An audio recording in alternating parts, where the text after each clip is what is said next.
The story of Minecraft. இன்றைக்கி நம்ம Minecraft உருவான கதை பற்றி தான் பார்க்க போகிறோம். இந்த கதை எங்கே தொடங்குது அப்படின்னு பார்த்தீங்கன்னா, ஸ்வீடன் நாட்டை சேர்ந்த மார்க்கஸ் அப்படின்றவர் தான் இந்த கேமை கிரியேட் பண்ணுறாரு. அவரை நம்ம நாச்சினே கூப்பிட்டுக்கலாம். நம்ம நாச்சுக்கு பிளாக்காக இருக்க கேம்ஸ்லாம் ரொம்ப பிடிக்கும். அதனால் அவர் என்ன யோசிக்கிறாருன்னா, நம்மளும் இந்த மாதிரி ஒரு கேம் கிரியேட் பண்ணலாம் அப்படின்ட்டு கிரியேட் பண்ண ஸ்டார்ட் பண்ணுறாரு. பார்த்தீங்கன்னா வெறும் 6 நாளில் ஒரு கேமை கிரியேட் பண்ணி முடிக்கிறாரு. அந்த கேமுக்கு ஃபஸ்ட்டு அவர் வைக்கிற நேம் பார்த்தீங்கன்னா கேவ் கேம் அப்படின்னு அதுக்கு பேரும் வைக்கிறாரு. அவர் ஃபஸ்ட்டாக கிரியேட் பண்ணதில் பார்த்தீங்கன்னா வெறும் 2 தான் இருந்துச்சு. ஒன்று பார்த்தீங்கன்னா ஸ்டோனு, இன்னொன்று பார்த்தீங்கன்னா கிராஸு. அதுக்கப்புறம் அவர் அந்த கேமை ஒரு அட்வென்ச்சர் சர்வைவல் கேமாக கிரியேட் பண்ணலாம் அப்படின்னு அவருக்கு ஒரு ஐடியா வருது. அதனால் அவர் அந்த கேமை இன்னும் அப்கிரேட் பண்ணலாம் அப்படின்னு அப்கிரேட் பண்ண தொடங்குறாரு. அவர் அப்கிரேட் பண்ணிட்டு அதுக்கடுத்து வச்ச நேம் பார்த்தீங்கன்னா Minecraft order of the stone. அது கொஞ்சம் லென்த்தாக இருக்கிறனால அதை சுருக்கி மைன்கிராஃப்ட் அப்படின்னு வைக்கிறாரு.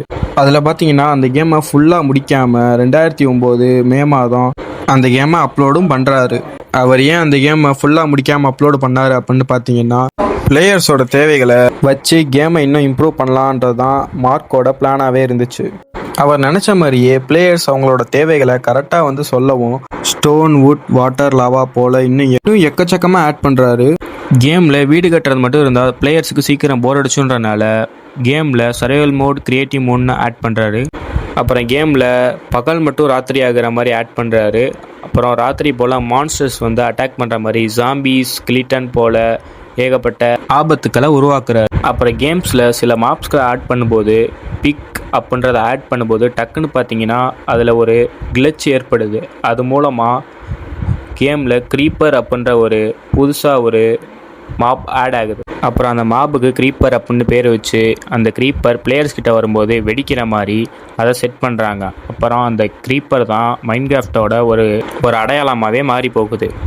கேம் இன்னும் முழுமையாக முடியல. ஆனால் அவர் ஆன்லைனில் மிக குறைந்த விலையில் கேமை அப்லோடு பண்ணுறாரு. அதில் பார்த்தீங்கன்னா ஏகப்பட்ட பிளேயர்ஸ் காசு கொடுத்து அந்த கேமை வாங்கி விளையாட தொடங்குறாங்க. அது மூலமாக அவருக்கு ஏகப்பட்ட காசு கிடைக்கிது. அதனால் அவர் வேலை பார்க்குற வெப் டெவலப்மெண்ட் அந்த கம்பெனிலேருந்து வெளியே வந்து மோஜங் ஸ்டூடியோ அப்படின்னு அவர் சொந்த கம்பெனியை தொடங்குறாரு. அவர் மட்டும் தனியாக அந்த கேமை டெவலப் பண்ண முடியாது அப்படின்னு தெரிஞ்சனால அவரோட ஃப்ரெண்ட்ஸ் அப்புறம் இன்னும் சில டெவலப்பர்ஸையும் அவர் வேலைக்கு வைக்கிறாரு. அது மூலமாக கேம் ரொம்ப வேகமாகவே இம்ப்ரூவ் ஆகுது. அதில் சில விஷயத்தை அவங்க ஆட் பண்ணுறாங்க. புதிய உலகம், பிளேயர்ஸ் வச்சிருக்க கேரக்டருக்கு பசி எடுக்கிற மாதிரியும் ஆட் பண்ணாங்க. அப்புறம் கிராஃப்டிங் டேபிள், அது மூலமாக பிளேயர்ஸ் அவங்களுக்கு தேவையான பொருட்களை செய்கிற மாதிரியும் மாற்றினாங்க. தென் மைன்கிராஃப்ட் முழு வெர்ஷன் 1.0 அதை 2011 நவம்பர் 18 அன்னைக்கு வெளியிடுறாங்க. இப்போது உலகத்தில் இருக்க ஏகப்பட்ட பேர் அந்த கேமை டவுன்லோட் பண்ணி விளையாட தொடங்குறாங்க. அது மூலமாக நாச் ரொம்பவே சந்தோஷப்படுறாரு. கேம்ஸில் சில அப்டேட் பண்ணலான்னு சில அப்டேட்ஸும் பண்ணுறாரு. ஆனால் அது பிளேயர்ஸுக்கு பிடிக்கலை. அதனால் நாச்சை பிளேயர்ஸ் ரொம்பவே கடுமையாக விமர்சனம் பண்ண ஆரம்பிக்கிறாங்க. அதனால் நாச் மன உளைச்சலுக்கு ஆளாகி மோஜங் நிறுவனத்தை விற்கிறதுக்கு ஒரு ட்வீட் போடுறாரு. அதை பார்த்த மைக்ரோசாஃப்ட் நிறுவனம் மைன்கிராஃப்டோட எதிர்காலம் என்னன்னு தெரிஞ்சனால அதை 2.5 பில்லியன் கொடுத்து செப்டம்பர் 2014 அப்போ வாங்குறாங்க. இது மூலமா மைன்கிராஃப்ட் மைக்ரோசாஃப்டோட ஒரு பகுதியாக மாறுது. இதோட இந்த ஸ்டோரியும் எண்ட் ஆகுது. இது மூலமா எப்படி மைன்கிராஃப்ட் ஸ்டெப் பை ஸ்டெப்பாக வளர்ந்து வந்துச்சு அப்படின்றத பார்த்தோம். இந்த வீடியோ உங்களுக்கு பிடிச்சிருந்தா லைக் பண்ணுங்க, ஷேர் பண்ணுங்க, சப்ஸ்கிரைப் பண்ணுங்க. ஓகே, பாய். நெக்ஸ்ட் வீடியோவில் சந்திக்கலாம் கைஸ்.